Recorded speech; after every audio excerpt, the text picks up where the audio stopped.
Mūsų populiacijoje Lietuvoje taip pat mes turim gana nemažą. Ir svarbiausia, kad jau vaikų tarpe mes turim jau nutukimą. Aš turiu nemažai jaunų pacientų, kurie ateina nutukę ir pagrindinė priežastis, dėl ko jie ateina, tai yra ne cholesterolis, o aukštas kraujo spaudimas, kas labai dažnai kartu eina su nutukimu. Iš esmės yra net ir vaikų, kurie turi antro tipo diabetą, tai taip, kad amžius nėra joks tabų. Netgi vaikai šiais laikais turi kepenų suriebėjimą, ko niekada nebuvo. Dažniausiai maždaug praėjusiam amžiuje kepenų suriebėjimas buvo nustatomas alkoholikams, žmonėm, kurie turi priklausomybę ir piknaudžiauja alkoholiu. Visceraliniai riebalai kaupiasi aplink mūsų vidaus organus ir tokiu būdu sutrikdo jų veiklą.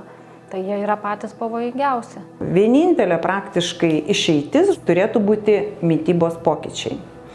Tai yra nustatyta, kad sumažinus angliavandenių vartojimą galima tikrai paprastais būdais, skaniai valgant subalansuotą maistą, išspręsti šią problemą. Yra maisto sistema, yra daugybė visokiausių dalykų ir ten nėra, kad išpirsiu išlaužtas dalykas. Man padarė nepaprastą įspūdį. Tiesiog tai yra, kuo galima pasitikėti. Per 5 metus vaikų susiduriančių su antsvorio ir nutukimo problema skaičius išaugo net 2,5 karto. Šiandien jau 5/5 7–17 metų vaikų kovoja su šia liga. Dar baisiau, net tarp 2–6 metų darželinukų ši problema pasiekė nerimą keliančią 10%. 16% mokyklinukų turi antsvorį, o 7% nutukimą. Epidemija plinta ne tik tarp paauglių, bet ir vis jaunesnių vaikų. Turbūt nėra nei vieno organo ar sistemos, kur nutukimas neturėtų neigiamos įtakos. Tai visų pirma ir širdies darbas. Žmogus pradeda dusti, kyla arterinis kraujo spaudimas. Dėl nutukimo trinka miegas, trinka skydliaukės veikla, kitų hormonų balansas. Tai gali tapti ir nevaisingumo priežastis. Kenčia sąnariai, kenčia daugybė dalykų. Turbūt dažniausia liga tai yra cukrinis diabetas. Tai nutukimas sąlygoja rezistencijos insulinų atsiradimą. Reiškia, žmogus insulino turi, bet vystosi jam atsparumas. Ir organizmas tiesiog neteisingai reaguoja į insuliną ir tokiu atveju vystosi insulino nepakankamumas, ko pasekoji gliukozė kaupiasi kraujyje ir sukelia įvairias komplikacijas. Taigi kodėl? Todėl, kad yra perteklinis greitųjų angliavandenių vartojimas. Na ir sakoma, kad tai yra atsparumas insulinui. Aš pasakyčiau kitaip. Tai yra nesugebėjimas insulino atlikti darbo dėl aplinkos. Dėl to, kad kraujyje mūsų pilna gliukozės, mūsų ląstelės yra kurčios insulino beldimuisi ir už tai, sakysim, perteklinis tas angliavandenių vartojimas arba insulino leidimasis neišsprendžia problemų. Vienintelė praktiškai išeitis žmonėms turėtų būti mitybos pokyčiai. Nutukimas, kepenų suriebėjimas – tai jau nebe suaugusiųjų, o ir vaikų realybė. Argi ne mes, tėvai, esame pirmieji sveikos gyvensenos mokytojai? Jei mūsų šaldytuvas pilnas greito maisto, o laisvalaikis praleidžiamas prie ekranų, ko galime tikėtis iš vaikų? Laikas imtis atsakomybės ir parodyti, kad sveika mityba ir aktyvus gyvenimas ne mada, o būtinybė. Žmonės niekada tiek nevalgė per savo tiesiog gyvavimo istoriją. Tai reiškia, mes valgom per daug ir valgom ne todėl, kad mes norim valgyti, o todėl, kad yra skanu. Pavyzdžiui, ledai – tai yra visiškai niekinis produktas. Tai yra vien tik tai cukrus, jisai netlieka jokios funkcijos, tai netgi nėra maisto produktas. Nes maisto produktas – tai yra tai, kas padeda mums gyvuoti, maitintis ir augti. Čia yra toks priklausomybės maždaug kaip kokaino porcija.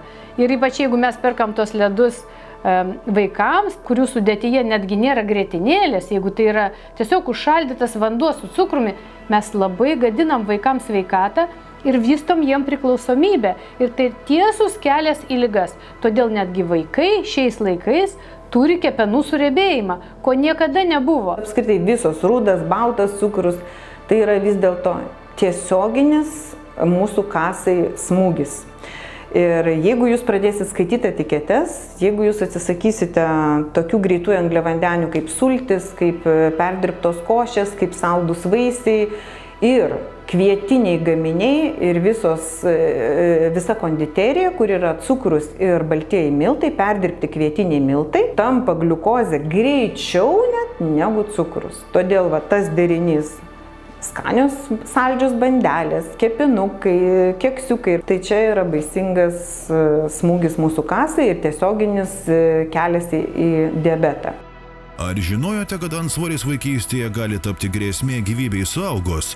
Negydomas nutukimas gali sukelti infarktus ir insultus dar nesulaukus 30. Todėl tėvai turi nuolat stebėti ir rūpintis savo vaikų sveikata, kad užkirstų kelią šioms pavojingoms ligoms. Jaunų pacientų, kurie ateina nutukę, tai iš tikrųjų nėra jiems nei gerai, nei patogu nutukusiems žmonėms, nes jie dūsta, jie negali sportuoti, nes labai greitai pakyla pulsas, labai greitai kyla kraujospūdis, darosi negera ir taip toliau.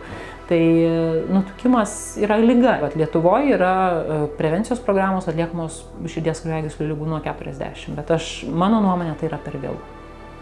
Aš manau, kad kiekvienas suaugęs, sulaukęs 18, turi žinoti, kaip atrodo jo lipidų profilis kraujyje. Iš tikrųjų, tai idealu būtų 6-8 metų vaikams, nes jau tokio amžiaus mes matom ligą. Aišku, vaikams, kurie turi viršsvorį arba kurie turi nutukimą, tai neabejotinai juos reikėtų ir dėl cukrinio diabeto tirti, ir dėl hipercholesterolemijos. Matot, visas pasaulis eina į tokią šiek tiek komfortą.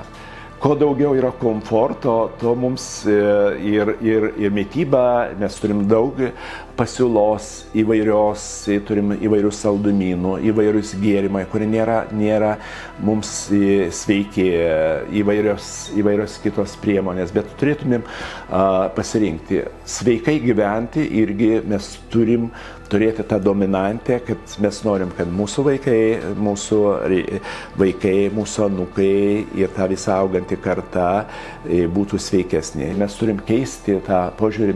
Dietistė Rita Šilenskienė, knygų Pirmas šaukštas, sveikata nuo pirmo šaukšto ir keto meniu autorė, sukaupusi daug patirties padedant pacientams su antsvoriu ir lėtinėmis ligomis, nusprendė padėti tėvams kovoti su vaikų nutukimu bei valgymo sutrikimais ir išleido naują knygą Drakono išmintis.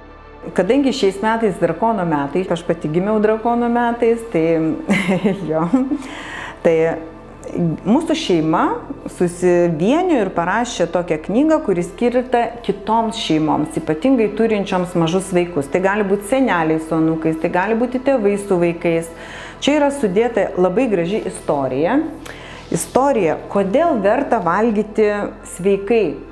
Nes jeigu keliauja karžygys į mūšį su drakonu ir gale nesugeba apsivilkti šarvų, nes valgė greitą perdirbtą maistą, tai reikia pamastyti, ar mūsų vaikai neturi kentėti nuo patyčių, turėdami viršsvorį, ar turi kentėti nuo to, kad paskui visą gyvenimą laikytųsi kažkokios tai dietos.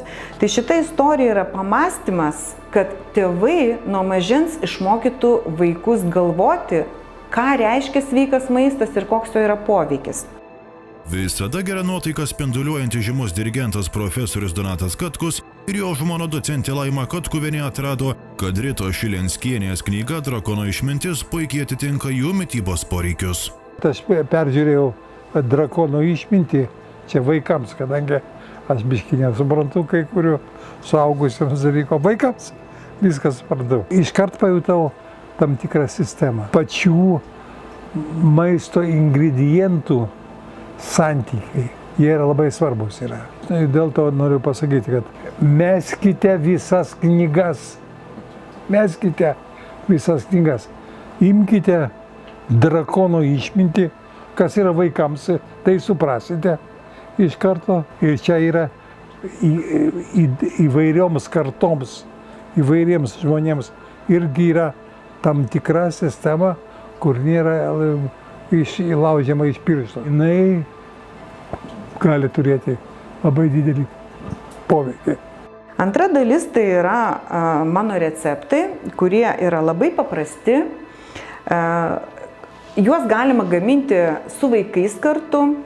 Yra keli ingredientai tikrai labai paprasta. Ir būtent išmėginti ir suprasti, jog sveikas maistas turi būti paprastai gaminamas iš natūralių produktų ir svarbiausia skanus, nes neskanaus maisto mes ilgai nevalgysime. Na, pavyzdžiui, tokius žuvies pirštelius, kuriuos mes įpratę pirkti, galima pasigaminti labai greitai ir, aišku, valgyti ir šaltą, ir karštą užkandį. Be desertų irgi neapseisim. Net ir, pavyzdžiui, cukriniu diabetu antro tipo sergant galima valgyti tokias braškes kaip desertą. Ir, aišku, dalis tėvams, kaip išmokyti valgyti daržovės, kaip išmokyti gerti vandenį, koks geriausias pasirinkimas keliaujant ir panašiai. Na ir daug visokių tokių užduočių, kurias galima atlikti su visa šeima kartu. Ir daug šitų receptų, nežmoniškai receptų. Ir gali pasirinkti savo, ką turi, ką tu mėgsti. Čia irgi neprieštarauja būtent individualiam skonio pajutimui. Kreipkite dėmesį, čia yra drakono išmintis, Ritos Šilenskienės ir Marku Henry, tai yra užsienis, tai yra jau gerai, jau yra skanu. Bet kas tai yra? Vaikas jau nuo 1 metų gali skaityti. Čia vaikams yra taip, pasižiūri į paveiksliuką, ir seilės bėga. Aš jau vartau ją, skaitysiu būtinai. Ir dėkosiu Ritai Šilenskienei, kad jinai, kaip jinai atrodo, fantastika. 60 metų, jinai atrodo 33. Aš norėjau jai pamerkti akį tam tikrą prasme. Tai galima pasakyti, kad tai yra šeimos knyga, išmokti visiems, ir tėveliams, ir vaikams, ir seneliams valgyti paprastai ir sveikai.